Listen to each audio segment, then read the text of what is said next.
All right, man, we are back for another episode. Man, I'm telling you what, 2020 has been an interesting year, but the good thing about it is we are going to continue, man, doing this podcast because you know what? People need podcasts. And Aljon, how are you doing? Because you know what? What else is there to do except to listen to podcasts these days, you know? Yeah, no kidding, man. Well, thank you, sir. Yeah. Happy holidays to you and everyone there. Yeah. We are just rocking. Yeah. We're trying to keep up. We've gone from a really nice sprint to going at light speed, and we're making and selling guitars as quickly as we can make them. Yeah. And it's unprecedented. It's Yeah. unprecedented. Yeah. But I think we're doing the best and trying to just keep our head above water, you know? Yeah, absolutely. So, and Aljon, let me give you a proper introduction. So you're the product manager for Gibson Brands. And how many years have you been over there now? Gosh, over 16 years. 16 years. Yeah, so 15, 16 years. It's funny because I started out working at Gibson at the Gibson showcase, and it was off and on for a good year. Yeah. While I worked for another company as well, so I was just working, and then they gave me the call to head up to be part of the product specialist team over there. Yeah. So went over there and worked under some great people, and been the product manager here at Epiphone for a couple of years now. So, man, congratulations. Under Gibson. Yeah, I actually remember when you moved into that position. So, it's been a little bit, but hey, congratulations on that, because you know what? I consider you an expert in the field. So that's why I love it when we get to kind of hang out and talk and kind of pick your brain, just a little bit. So. Oh, thanks. Checks in the mail, buddy. Yeah, absolutely. So, man, you live in the podcast world. What do you think? I mean, podcasts are, man, there's so many of them right now. I mean, how do you filter through to find one that's interesting to you? I think it's all about attitude. It's in content and how you present yourself. Yeah. So I believe that your podcast has been great because it's people talking about the industry that we love. Mm-hmm. I think that no one gets into the realm of am I really to say I'm going to make a megaton of money. Yeah. We do it because we love it. Mm-hmm. And the money and all that come later, but it is a passion project that we just happen to make a career out of. Yeah. And that's what I love is the real talk. People that will find podcasts and love podcasts like I do, like you do. We surf around and we find something. It's very rare that I find something that just I stumble upon it.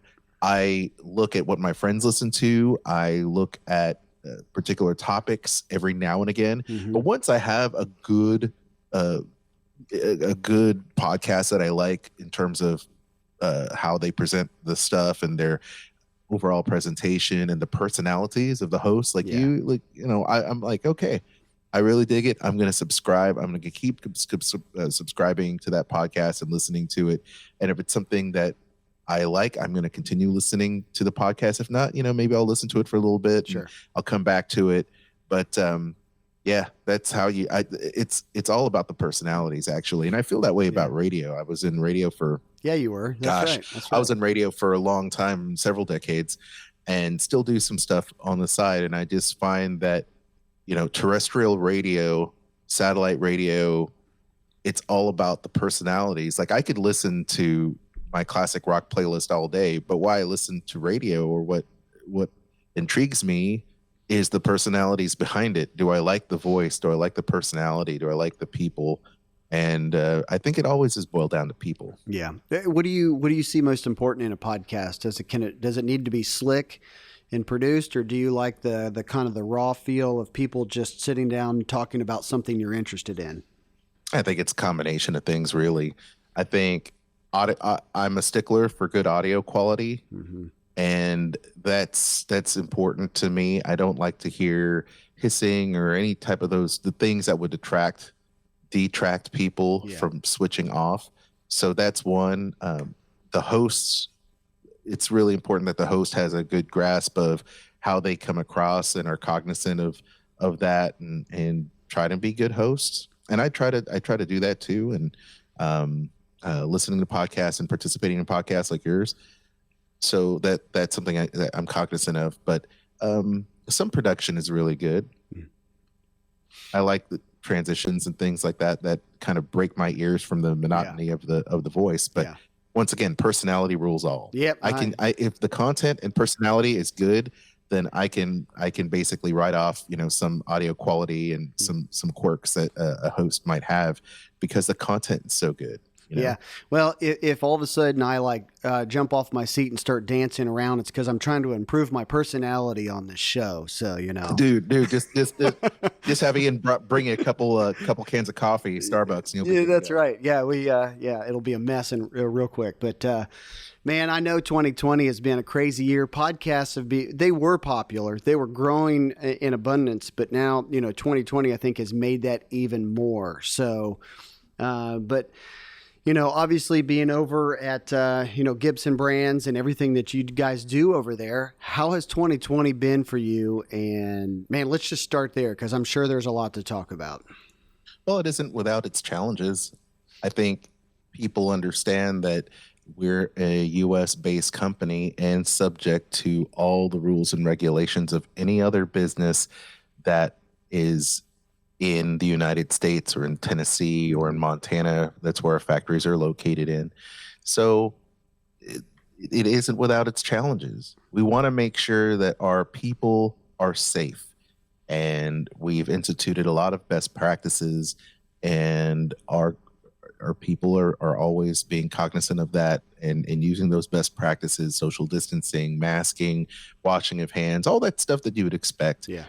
And we were able to bounce back after the shutdown and slowly ramp up production stateside. And then when it comes to overseas production, the same best practices are being set forward. We were one of the first, if not the first, factory out there in Asia to resume production in a very safe way. Mm-hmm. And in a lot of ways, we kept Epiphone was able to kind of keep things going when U.S. production had shut down. Yeah. So things have been very good. Luckily for us, our team members are all very safe, and there's a lot of testing going on and best practices, as I mentioned, as health is number one, important from the leadership level. But from a sales level, I think it's been the year of Epiphone. I think it's undeniable. We're releasing a bunch of great guitars. We have a great international team. We have a great commercial and marketing team that have been really out there, and our dealers, our valued retail partners, have been energized. They feel good about it. The quality of the products that they see. Nathan, you've seen it yourself. Mm-hmm. I mean, it's good stuff, and we've won a lot of recognition for that. And my hat's off to our entire team for executing at such a high level. But it's been a banner year for Epiphone and for Gibson. Yeah. All things considered. Yeah. And I've got a couple questions on that, but I will say this. I thought it was genius that Epiphone kind of, and maybe I'm going to say this wrong, so correct me, maybe went back and mirrored what the Gibson models were. So it used to be like a Les Paul Standard Plus Pro. Now it's a standard 50s or a standard 60s, which is very obviously in lock with what Gibson model names were. I just thought that was cool. I'm a big Gibson fan. I'm a big Epiphone fan. So I just thought that was genius to be able to do that. So now when you look at it, because people go, hey, do you have any SGs? And you're like, yes, absolutely, I do. I have this Gibson SG right here, and it just fits. Just the wording and the way you say things and when you're presenting things, it was a great move on your part. Well, I can't take all the credit for it. I think that it's important to note that we have to put ourselves in the buyer's perspective. Put yourself in the buyer's shoes. Yeah. If Gibson, it's not if Gibson. Gibson is the aspirational brand. People aspire to buy the Gibson made in the U.S. product. It's very high quality, all of that great stuff. Whereas Epiphone is, once again, just like a Gibson, authentic. We're authentic, but we are accessible. Mm-hmm. So you want to make sure that you have those price points covered. And if you look at it from a guitar body or platform, we call it the platform lens internally. But when you look at the guitar body, what is a Les Paul? A Les Paul is this ability, high quality, and then get that platform. Dude, we're there. And like Epiphone is for every stage. That's the new tagline, right? So Epiphone for every stage. Mm-hmm. And then and that's how we roll. And having your choice between a Les Paul, an SG, a J200 now, acoustic guitar, or an ES335, you can look at every one of those those key icons and those platforms and go, I could either go super custom, I can go Gibson USA, or I can go Epiphone and be very happy with the quality of the purchase, because they sound very similar, but the way that they're built and where they're built, the kind of lacquers we used, those things are all taken into account. But regardless, you start with Epiphone, you're going to get a quality guitar. No, absolutely. And man, I'm absolutely want to dive into that also. But as far as, let me jump back a little bit, as far as supply chain and everything like that, I'm just interested. Did you guys hit a point in time where, obviously COVID hit, everybody was trying to figure out, okay, how do we adapt to this? And then you shut down, and then all of a sudden you see guitars just skyrocket. The stimulus package came through, and man, you put money in musicians' hands and they've got to buy something. Of course, great. But man, they ramp back up. Did you guys then make a shift to go, oh man, hold on a second. We need to turn around. We need to keep producing more guitars. Did that happen quick? I'm hearing stories that people were kind of surprised, thinking that, oh no, the end of the world's coming. Oh, wait a second. No, it's not. Yeah. So as far as guitars go, well, we were staying the course. We wanted to make sure that that we still had a great supply, output, and we're supplying guitars, because before all of this happened, we were undergoing that shift at Epiphone, right? So when I came in, we started seeing a little bit of a shift in terms of products. Things were kind of morphing and changing into what we know as the Epiphone, the modern Epiphone today.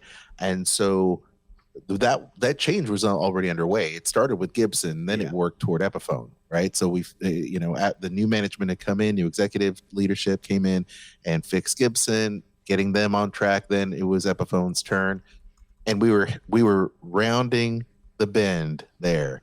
And then NAMM happened. Everything was great. New guitars were released, as you remember. It was crazy, right? And then COVID. So we took the approach of, okay, so this is happening. Facilities had to shut down. Let's evaluate what we need to do. And we just stayed the course. Yeah.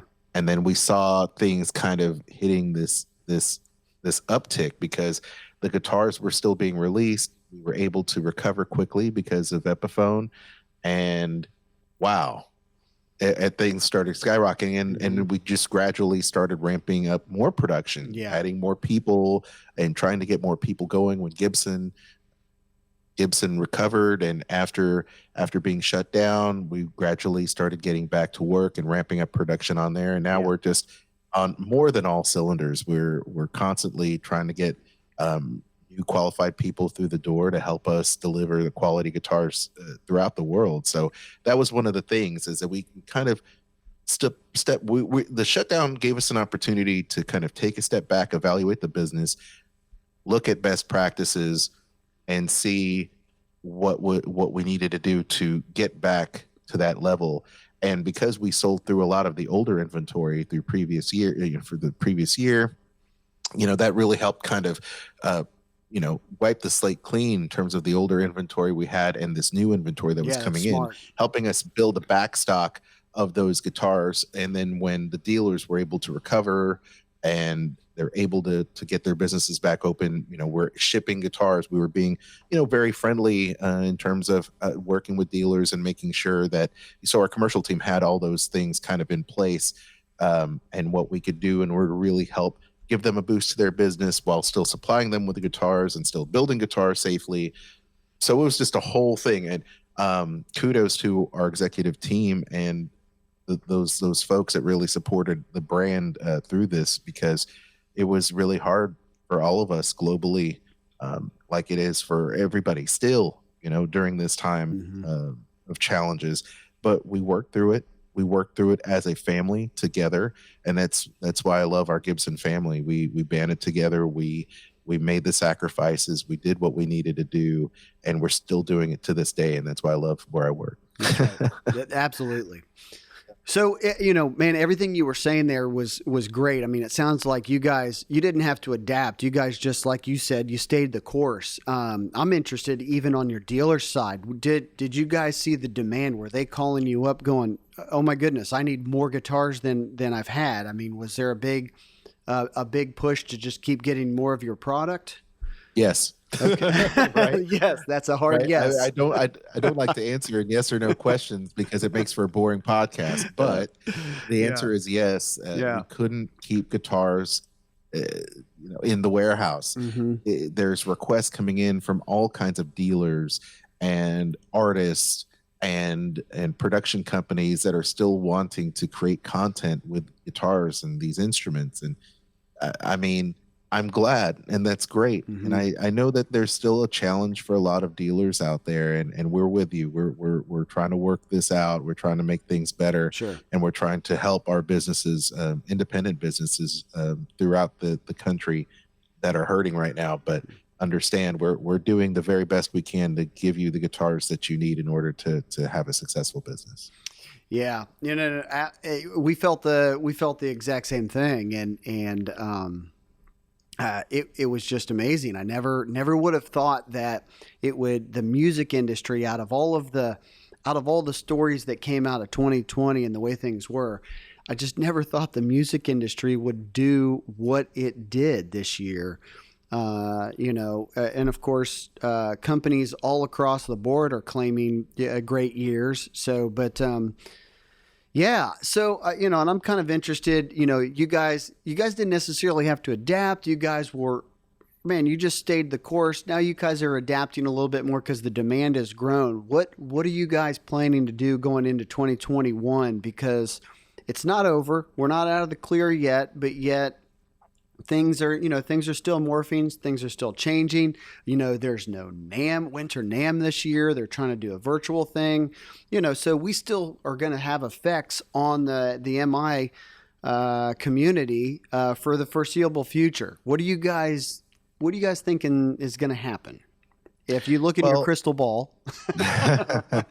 Well, look, I think even though we stayed the course internally with a lot of the different things that we're doing in terms of just infrastructure, we had to adapt and do some different things, and we did different things in terms of supply chain and some other things.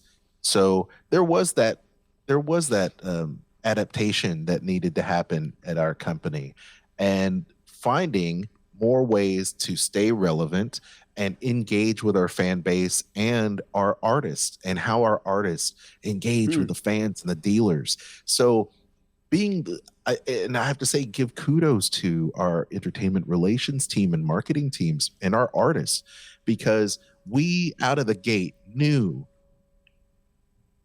That was weird. Okay. So that was on our side. No problem. Sorry. Okay, I got you. I was like, what was that? It's like I hear sirens going off. That isn't me, is it? But yeah. But we knew that we had to get back to being relevant. That's also another charge. We are being relevant. And so we worked with our partners, our media partners, our artists, our dealers to create content. And we had this homemade music campaign that was heavily promoted. We had our product specialists, our dealer product specialist team do the virtual guitar tech so that people could get their new instruments or their instruments at home from any brand, and we would help them with video conferencing. And we received 93 million hits from people just across the globe about our global outreach and our artist engagement. So we did all these things, and other people started following suit. They said, Yeah. you know what, Gibson is onto something. They are Mhm. relevant, we are engaging, and we kept being relevant through this entire time. And it wasn't about selling guitars. It was about fostering the community of musicians. Yeah. It was engaging our fans in a meaningful way. And that's really what it's all about. Mhm. You know, and it's so the trade show didn't happen, or it's not going to happen. Summer Name didn't happen.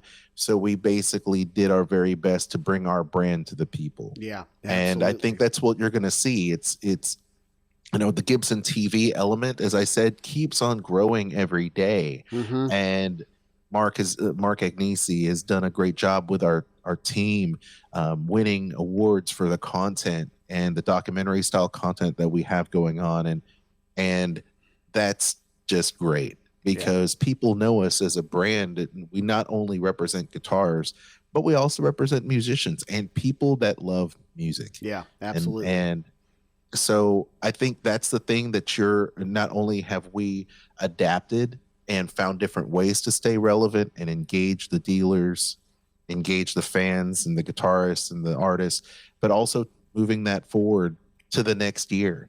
Mhm. As we don't have NAMM, you know, we have a lot of great things planned and new releases and things that we're working with artists and things. So just see more of that, more really great content like the Prophecy series launch, which was amazing. You know, that was great. All of our new content that's coming out, the Jimi Hendrix guitar that Gibson released. I mean, you can't beat it. I mean, that stuff is just so engaging. They're not just your plain cut, copy, paste product videos that you see out there. They're high quality, really meaningful things. And if you're a fan of Jimi Hendrix or you're a fan of any one of these guitars, you look at that content, and you go, man, I'm all in. This Yeah. is just amazing. I know one artist that got a lot of attention in 2020. Adam Jones. You're right. He did. He Man. did. And what an awesome guy to work with. I mean, you're not going to find a more passionate group of fans than Tool fans. And in my career in commercial radio, you know, I played a hell of a lot of Tool. Yeah, sure. In Nashville rock radio. Come on, staple guitar player. Dude, I mean, come on. He is great. And not only does he have not only is he an iconic Gibson guitarist, but his guitar is definitely one of legend. People lust after that guitar. It's a 79. Sold so many Silverburst. 79 custom. That's right. Okay. Yeah, 79 Gibson custom Silverburst, and we did a very limited run of his guitar. Did several different versions, you know, for the fans. And you know, when you work with an artist like Adam, who has a clear vision and has this really cool concept for what we'd like, that collaboration is just what we love. We love collaborating with our artists in that way, or Slash for that matter. You know, Slash is another guy that another guy I'd like to meet someday. I'm just throwing that out there, man. That's all. Okay. All right. No problem. I know a guy. Maybe we could make that happen. Yeah. Great. So, but back to Adam Jones, as far as collaboration, man, that's actually an interesting thought. Like, as somebody like him, you know, his music is obviously extremely influential, but he's using I don't even know if you can call it a vintage guitar anymore. I don't know, 79 vintage technically by now. I don't know, but he's using an older guitar. So when he's collaborating with you, is he saying, hey, I'd like to keep a little bit of the old, but here's some newer aspects to a guitar that I think would be very important for this piece? I think when it comes to individual artists, it just depends. Yeah. And with his guitar, it was a faithful recreation of his. So when you look at every scratch, ding, dent, how the finish has kind of got this patina, right? It's not new silver burst. When the original silver bursts were made over time, because nitrocellulose finishes on our Gibson guitars, they're porous. So they will yellow, they will age, they will check and crack. And for me, that's cool the factor to beauty of me. having dude, that's a cool the cool factor. It's a factor. cool factor. It's these types of things that happen that are individual and unique to the player and the guitar over time that give it those birthmarks that I love so much. You know, those are the lines, and those are the things when you look at these old classic guitars from our guitar icons that you love. You know, those scratch dings, the belt rash, and the cigarette markings and stuff. You know, those are the type of things that people dig about those artist guitars, and that's what we're able to lovingly recreate with Adam. Yeah, and his guitar, and that's what we did with him, and that's a collaboration. Now, I can tell you that another upcoming guitar that we're putting out for Epiphone and the Emily Wolf Sheraton Stealth. Maybe you've seen her play it, but she's an upcoming artist. Oh my goodness, Yeah, I was so impressed. She's so good, right? And so we collaborated on things for her new guitar that's going to be coming out next year. Okay. And her guitar is something she told us things that she loved about her Sheraton 2 Pro Epiphone, and we pulled it together in this guitar, but we made some changes to the way where the knobs sit, to the finish. And you know, Richard Akers, who's an R&D brilliant guy, you know, we're like going back and forth about the pickups and about this little inlay that we have in the Sheraton, and the type of finish that we have, and the inspired by Gibson headstock to have a little bit better balance, and the brushed gold hardware, which I'm a fan of, right? I love the brushed look because it's first of all, it's easier in a store to maintain than the standard gold. Yeah. And it just has a nice rich look to it, right? So there's a bunch of different things that we did in terms of a collaborative effort, going back and forth of going, okay, this is working, this is good. And she had that guitar for months before we're able to, you know, get some really good feedback and say, you know what, I really like it. Can we tweak the pickups? Can we do this? And so this back and forth happens in those collaborative efforts. And I think it just depends on the artist. Yeah. And I'll tell you what, man, I'm so glad you're working with her. We saw her play at Summer NAMM at the Gibson party a year and a half ago. And, man, I think I won a Gibson coffee mug that night that you gave me. It was an Epiphone coffee mug. That's what it was. So, man, it was a great night for me. But Emily Wolf, she played, and all those bands that played that night, I was just like, wow, this is great. They sound good. The gear looks awesome. But there was something about her when she played. I even said something to Ian. I go, holy cow, man. She's got something. She just has that vibe, that kind of like, she got sounds to come out of that guitar that, you know, you would expect. First of all, it reminded me of some older players like, you know, Jimmy Page, and even a little bit of that's getting sounds out of the guitar that were inspiring, and it just sounded incredible. And then guess what? She sang on top of that. It was like a 3-piece band, and I just was so impressed. So I'm glad you're working with her. That. Yeah, I love, and I'm with you 100%. The power trio is alive and kicking. That's right. Between her and Jared James Nichols. Yes. I think, you know, it's great to see that kind of blues come back. And you know, Mr. Sip also, you know, Castro is an amazing guitar player. Mr. Sip, if you're out there, please check him out.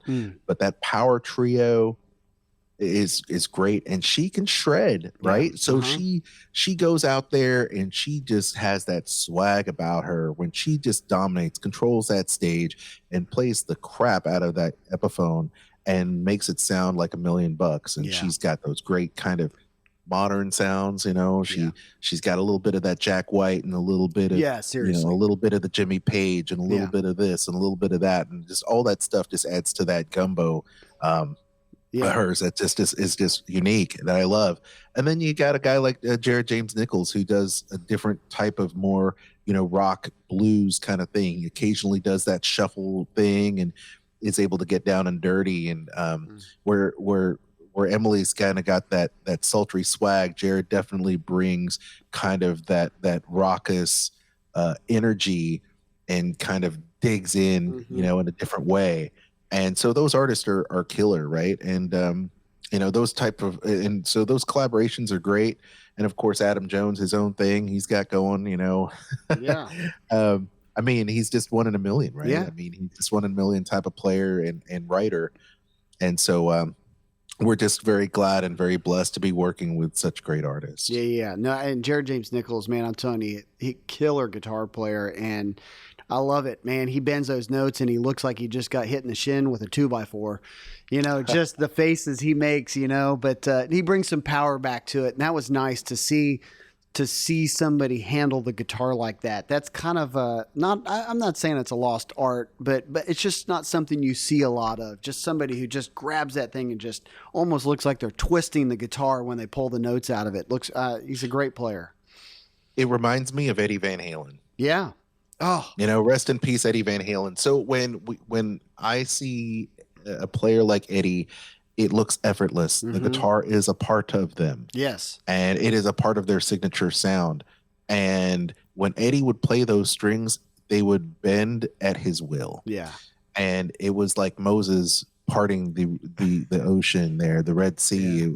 That's what I see when I see players like, Emily or Jared or Adam or anyone else, that they have a command. They know what they do. They're confident in what they do, and when they play the instrument, they don't just play it; they command it. Yes. They say they basically will say, "You will do as I say." Yeah.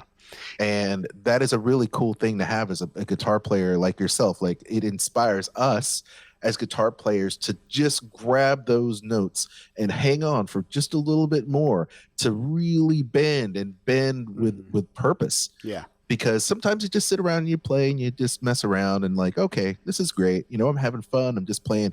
But then you look at players like that and you go, man, that makes it, I just don't want to quit. I just want to play what I play with more conviction, with more heart and more attack and more swag. And that makes me proud to be a guitar player. And even though I can't take the stage, I can put on my boss air katana, my boss airs, and I can pretend like I'm playing and really, really dig in. And that's what inspires me to play, right? That's right. Every bedroom's a stage, right? That's right. But and the good thing about it is, and I will say this from personal experience, that the craftsmanship that goes into the Gibson brands absolutely allows any guitar player to be able to harness the power that's gone into those guitars. So, that Jared James Nichols guitar is built in a way that, man, you can do that. And I think it just shows the quality and the thought that's put into these guitars that, man, I'm telling you what, it's just, I just feel like you guys are at the top of your game. Thanks, man. Well, you know why? Because we are guitar players. That's right. That's exactly. We're guitar players. We know, we geek out about guitars for one. We live it, eat it, breathe it. We read about it. If you are watching, you can see my geekdom behind me. We live it, we love it, and we translate it. Not only to the artist, but it is like, how cool is it to get into a room with a guitar player like yourself, or a guitar hero like Tony Iommi, and you sit down and you talk about gear, you get inspired and stoked about it, and it fires you up to say, what if we could make a 1959 Les Paul that's accessible to everybody? What kind of features, when you really boil it down, make a difference in the player and how the player feels when they get on stage, and what inspires them to play? Yeah. And so you distill it. Or what inspires a modern metal player? Is it X, Y, and Z? Okay, well, what if we did this to our platform and made the prophecies, right? Or what if we decided to make a high quality hummingbird? What would that look like? How would it cost? Is this something we need to do? And then you have this brand new Inspired by Gibson acoustic line. You ask yourself those questions, and then you're surprised at the answers, and you go, you know what? That isn't really that far off. We can really do this and do it well. Yeah. And really make a difference in these guitar players that want that kind of affordability and, as you said, quality. I'm sorry, I'm like filibustering. I feel like you open up a can of worms. This is what happens. That's actually kind of the point here. Is no, talk about it. So hey, let's talk about guitars. So I'm looking at this and I want to check out a couple different things. But man, okay. I already admitted I'm a big Slash fan. Love it. Huge influence in my life. So you got Gibson's rolling out a new Victoria, which is basically a replica of his gold top that was ever so famous. So, man, that's cool. How's that? How's all of that series going with him? So this, you're just talking to me now. I mean, because I want to hear all about what's going on there. But I just think it's cool, man. It's rock and roll. I love the guitars. I wish I owned one of all of them, but I'll satisfy for just hearing you talk about them for right now. I mean, of course it's great. I mean, once again, Slash really made Gibson cool when Gibson wasn't cool. It goes back to Appetite for Destruction. Yeah. And when you look and see how many ships and people and players, and I mean, he had inspired so many people like you and I. And we bought the vinyl, we bought the cassette, we bought the CD. I mean, I can't tell you how many times we bought that. Yeah, multiple times, right? And then the digital download. I mean, this is how much you judge a band by how many times you purchase the same record over and over and over again. And that's something that stays with you, just like Appetite. And Slash has done that. And so for him to say, listen, I love our collection, but I love my gold top, and I think we need to add it to the collection. And you go, okay, yeah, sure, whatever you say, bro. And we do it, and we faithfully recreate his gold top. He loves it because he's very discernible. When it comes to the guitars, we have to do them right. Yeah, and it's really cool that we have an artist like that that has such a great attitude. And is an incredible brand ambassador to work with, and then to recreate the guitars that are tools for his craft so that other fans and other guitar players can enjoy them. And that's great. And when people go home and they love on them and they play them, and then they go to YouTube and then they post their pictures on Instagram and they talk about how awesome these guitars are, man, that's vindication. That's like a big victory for us. Yeah, that we did it. And so the Slash collection is going gangbusters. Obviously, like everything else, we can't keep them in stores, and we're just really, really proud about what we're doing across the board with these new artist models. Yeah, and you should be. So, but man, I'll tell you what. Let's jump over to some of the the Kramer line. So okay, let's talk about Kramer. Yeah, you're like, I do it all the time. I love it. I've got a Kramer. You've got a Kramer next to me. I see. Yeah, I've got a Night Swan there. So yeah, it's good. Is it? Oh, okay. It's the Night Swan with the black head. Oh, I see, to the side there. Yeah. So this is the new Night Swan. For those of you that are going to watch this on video after they heavily edit it. So this is the Night Swan Aztec, and I had initially wanted this guitar. We initially wanted this guitar to come out this year, but due to the global state, we have kicked this back to sometime late winter, spring. More details at Kramer.com coming soon. So, but yeah, this is great, and this is check that out. Cool? Double humbucker, but that humbucker is almost like taking a middle humbucker position there. So that's exactly what it is. So you can make way for the two full size Seymour Duncan JBs, and then you have 24 frets, and that's a little bit different than the original Night Swan that had DiMarzios. Okay, but we really just wanted to capture that essence of the original Night Swan, and Vivian Campbell loves it. This was his guitar back in the day, and there you go, man. So he actually had an Aztec just like that. Oh yeah. Okay. Yeah. If you look at the vintage Kramer ads, you'll see him pose with it, and we haven't reissued that guitar since it was initially released. So was that's really cool. Back then, was that a one-off just for him, or was that actually a released guitar he just chose to play? Yeah, so we did a few, and I say we, I mean Kramer before Gibson had made that signature run of his, and with that graphic, and so that was made available for a limited time, and then now we're bringing it back. Man, so I just think it looks great. In fact, a lot of it is, you even talk about how it's the golden era returns. With a lot of these guitars. I love the 84 Beretta. In fact, the 84 Beretta, I see on here, you you have 5 different finishes, but you guys have kind of had some patterns in the past. Are you guys getting away? I know the diver down one.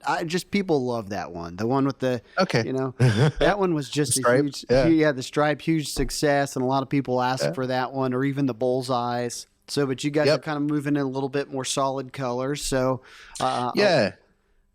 So just expect well, something you can count on is you can expect the unexpected. mm-hmm. The other thing you can count on is expect Kramer to release some of the graphic guitars that were previewed at NAMM at a very accessible price point. And so that's what we had in mind. Let's put out these really cool, unique, one-of-a-kind guitars, have dealers purchase them, and then of those, we'll go ahead and get some of these graphics that the dealers and consumers really want, and those are the ones that we will recreate. And we're going to be coming out with that graphic series of guitars next year. You'll see them come to light. I've seen some of the prototypes already that have come by, and they look amazing. And there's some graphics that you haven't seen before. Okay. So there's some graphics you haven't seen before. So I can tell you that you look at the 84, you look at the Beretta and those different platforms, and you'll see some custom graphic guitars coming out next year soon, much like the Aztec Night Swan. Yeah. And Kramer fans are going to get their hands on them and get that joy that they get of having a guitar collection that rivals CC DeVille's. Right. So I swear that was like one of my things growing up. Like I was a big fan of all of the 80s and 90s rock and 70s too. But, you know, guys like CC DeVille and Dweezil Zappa and now, did CC play Kramer, or did he just play BC Rich that I can remember? CC? Yeah. Oh, CC played some Kramers. Did he? Okay. He played some Kramers and Gibsons and Fenders, and he played a lot of BC Riches for sure. Yeah. But he played everything, and it's been a few years since I've talked to CC, but he probably doesn't even remember who I am. But and that's okay. Yeah. But the thing is that I remember growing up looking at guys like him and Dweezil Zappa that had these immense guitar collections, Rick Nielsen, and going, not only are they just badass players, but and fun, but they're like Eddie Van Halen. They just always exude fun and would be in complete command of their instrument, and they always had the outrageous guitar finishes and things like that. And that's something that I love about Kramer, and we're going to see more of that. We're going to do modern and original, just like Gibson. And so if you want a more traditional Kramer that you know and love, the same type of neck feel, the same type of pickup configurations and things, you're going to get that. But if you want something more modern, stay tuned. We have some really cool things up our sleeve. Yeah. And the Jersey Star is obviously a unique piece too, but that went to one specific guitar player. I would say from the past, but he's still alive. But that's a great guitar too. You know, the Jersey Star, definitely we were so we love Bon Jovi, right? And Richie Sambora is an amazing player, and he's played Gibsons too a lot. And I think a lot of these players, what they do is that they know and understand that was part of their life. They have moved and play different guitars, but the history is still there, in a lot of ways. And let's face it, right? Kramer was born out of Neptune, New Jersey, so you have to have a artist that represents New Jersey, and that's what Bon Jovi is to a lot of people.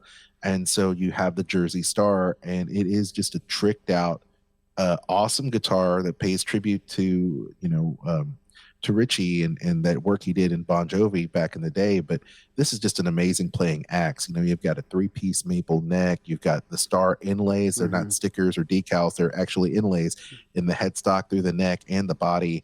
And then you have 3 Duncan pickups in there with the gold hardware and the different switches that you have to get those single coil sounds, which is really cool to get those coil splits. So there's a multitude of sounds you can get from it, but it's a beast of a guitar. And you want to play Bon Jovi, you want to play any rock, this guitar is definitely out there. And I remember at NAMM, we had these guitars out back, and you remember Nathan, our artist lounge area. we had back there at NAMM, and here comes Richie Faulkner from Judas Priest. He's like, "Oh man, Aljon, this is great. His I really guitar is love great this guitar." too. And yeah, and he picks up the guitar and goes, "It plays great. It's just amazing." And he had white shoes, white boots that kind of match the guitar. And he looks at his wife and goes, "You think I could rock this?"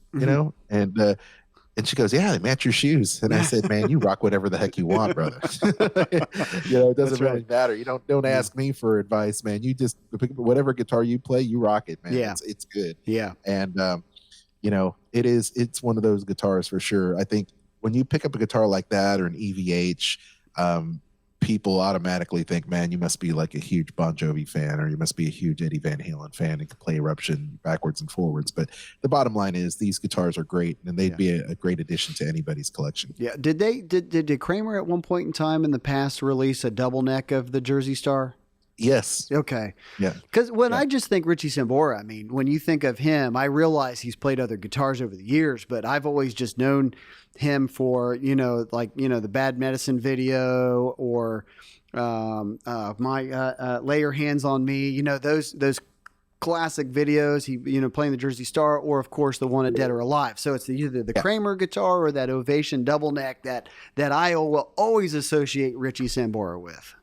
Yes, absolutely. And who knows what's going to happen in the future. Oh, man. You just have to stay tuned and sign up for that Kramer newsletter.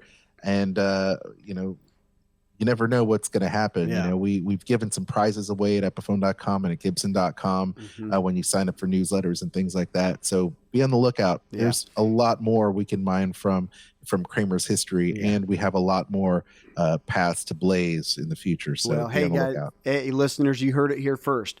Kramer's working on things. We are. We're ready to rock hard, baby. That's right. That's right. So, and then even just to circle back around on some of the Kramer Modern stuff is, I think it's a great line. Obviously, gearing or focusing more towards a specific, I don't know, would you say a specific line of music or a specific type of player? I think if you love the freedom to express yourself, and you like to play, I mean, it's definitely a rock guitar brand. There's no doubt about it. It's loud. It is known for people to be expressive and to not be apologetic for playing, or for anyone that wants the spirit of that rock generation. I think Kramer's for you. Yeah. And Kramer was for me. I was inspired by players like Eddie Van Halen and Dweezil Zappa, as I mentioned, and those people that played those 80s rock, the rock in that genre really spoke to me growing up in the age of MTV. And I'm happy to be bringing this brand back to where it needs to be. It is a passion of mine. It was the very first electric guitar my parents had given me.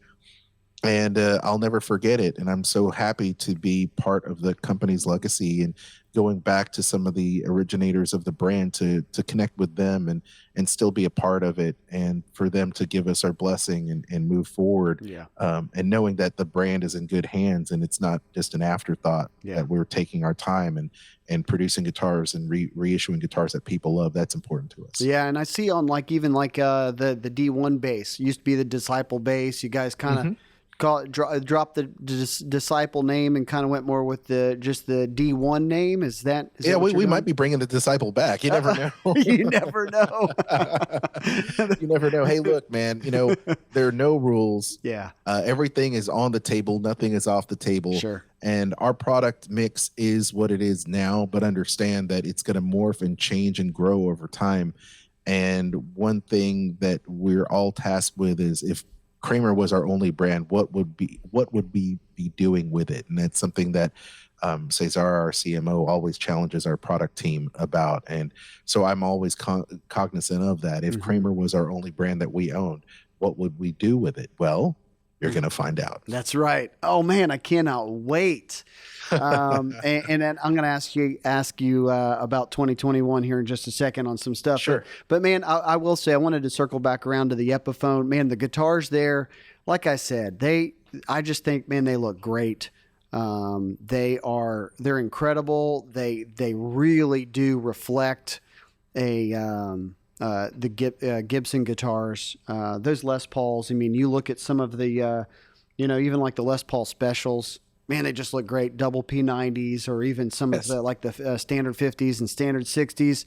Just great looking guitars, man. I just think, like I said, you guys are at the top of your game and this is the proof of it, in my opinion, because you guys are making some great guitars that play well. But I just love the fact that they kind of just Gibson and Epiphone are interlocked. Everybody wants that. You called it, I think you said flagship brand Gibson, but hey, if you can't pick up that specific Gibson at a certain price point, man, I'm telling you what, the Epiphone is right in there. It's a perfect second choice to that Gibson. So excellent guitars.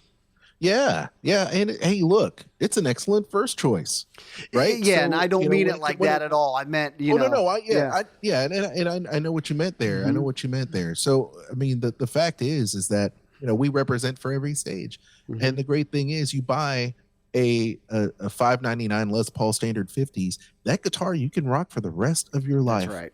And you'll know and know and see and feel and hear the quality of the guitar and the people that build it. And you'll know that this guitar is not just a guitar that comes out of an oven like cookies, like Toll House cookies. It's like, wow, okay, you just pop them out of the oven, they were good to go. No, these guitars actually take time to handcraft and build to the specifications and the type of quality that we want, and it's getting better all the time.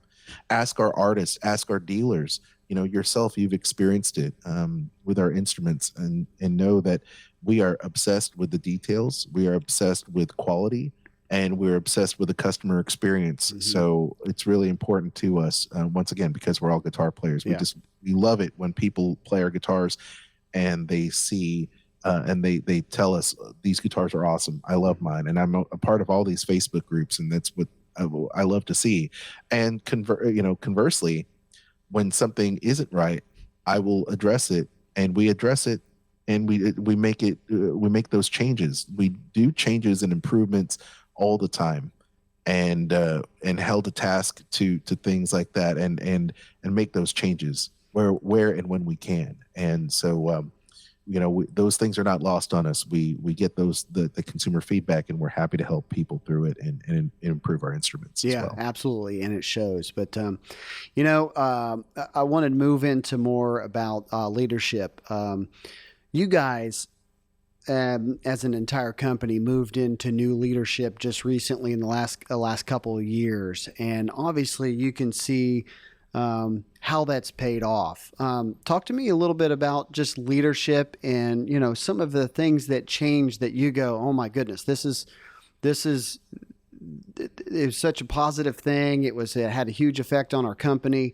I'm just interested because leadership is not an easy thing. No. Sometimes it just takes the right person or right group of people or right team to be in the right place to make things happen. And so I'm just interested in your thoughts. Well, it isn't easy. Leadership, I think, is something people, just because you're a leader or have a title doesn't make you a great leader. Right?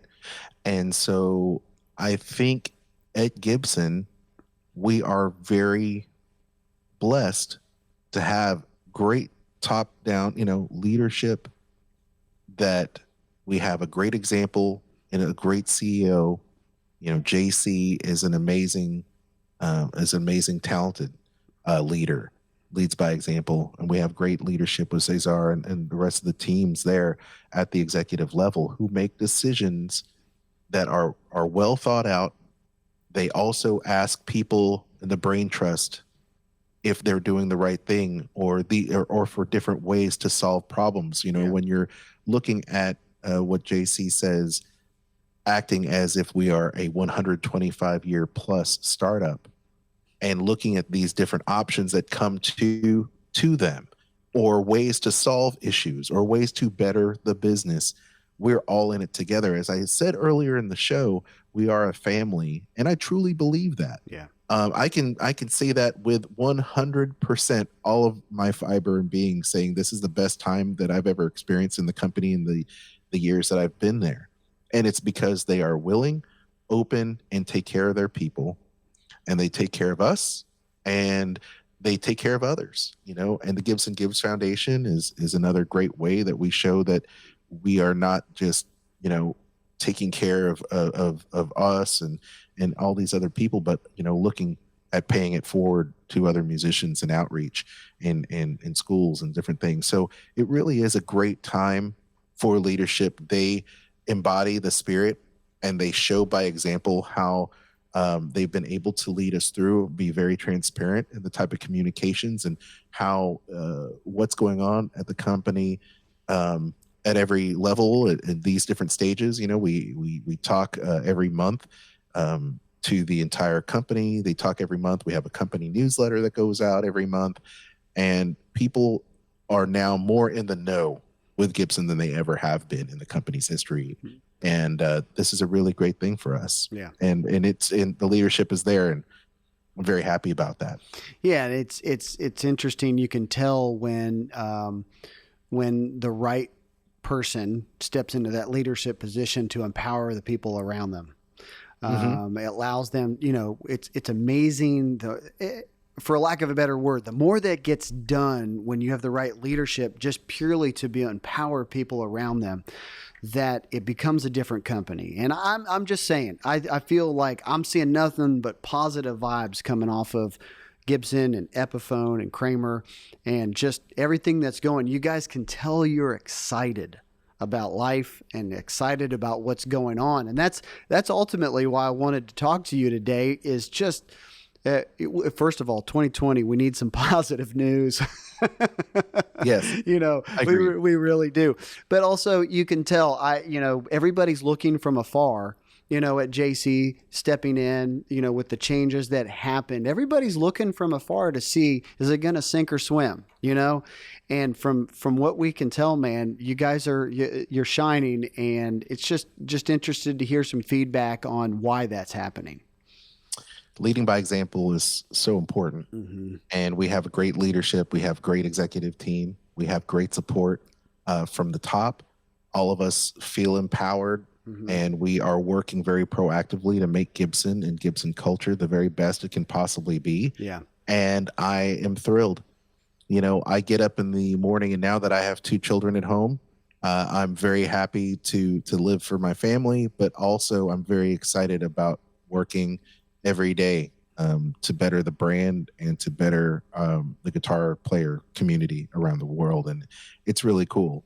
I couldn't be happier, and I don't want to sound like a complete shill when I say that I'm excited to go to work every day. But I mean, look, man, if I could tell my 12-year-old self that you'd be helping craft the next generation of Kramer, Gibson, and Epiphone guitars, I'd say you got to be kidding me, bro. You got to be kidding me. You got to be kidding me. Yeah, really. Seriously. It's like, you turn around, get the heck out of here, and then here I am. Yeah. And every step led me to this place, and the people I've met along the way in this MI industry, which I love, and the people are just they're just the greatest people. And for those of you that hear this, you know who you are. Mm-hmm. Thank you. And I'm just so happy to be where I'm at today because of you. Yeah. And, and JC also brought some ideas into the company as well. You guys are working on something that's going to be kind of ready to go in 2021. Can you talk about that at all, as far as research and development and the project you guys are working on in Nashville? Yeah. So it's been noted with our press releases and things that we are building a Gibson experience in Nashville. And I would like to experience that.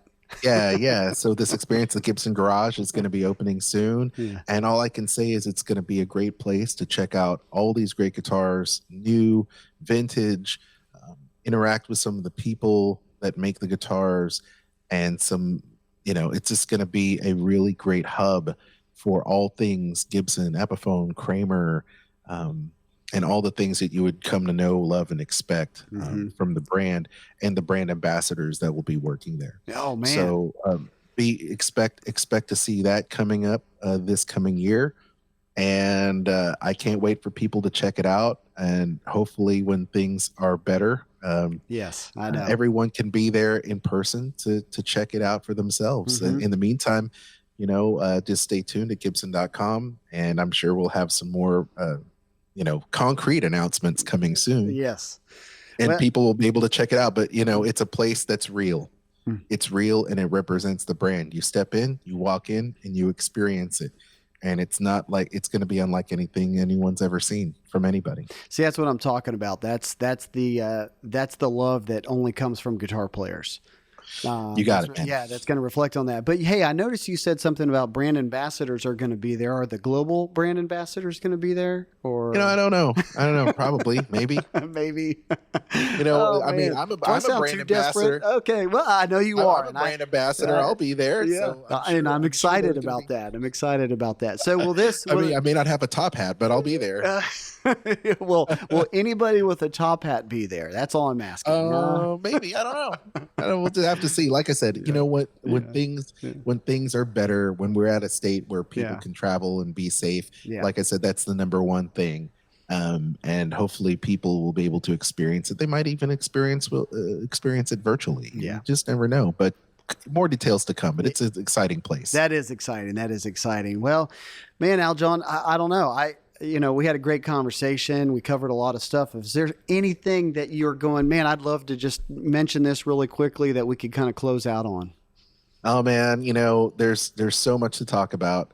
I can specifically talk about Epiphone. Like I said, we released phase 1 and phase 2 of our complete redo of our Epiphone portfolio when it comes to Inspired by Gibson and Epiphone originals in both modern and original specs. Yes. So be on the lookout for more of those great acoustics and semi-hollows and electric guitars coming to you over the next few years. New collections, new artist models, and that also goes for Kramer as well. Yes. So be on the lookout for those two brands, and there's a lot more to be had. So sign up for those emails. Visit us at Epiphone.com, at Gibson.com, at Kramer Guitars US, KramerGuitars.com, and follow us on all those social platforms, man. And if you want, just reach out and tag us in those photos of your guitars and your guitar collection or your brand new guitar. And we will give those things a like, man. Those are really cool. Yeah, absolutely. Very cool. Aljon, it is always a pleasure to catch up with you and see what's going on, man. Like I said, you've been in this industry for a long time, and man, we absolutely respect you and we appreciate you coming on.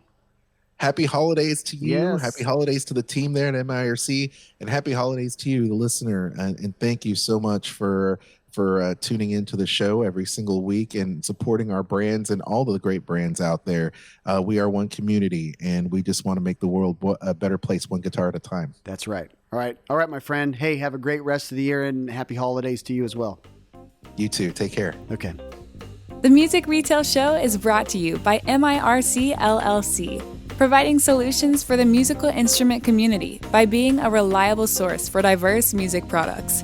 If you need inventory for your music store, pawn shop, or e-commerce site, go to mircweb.com to find out more.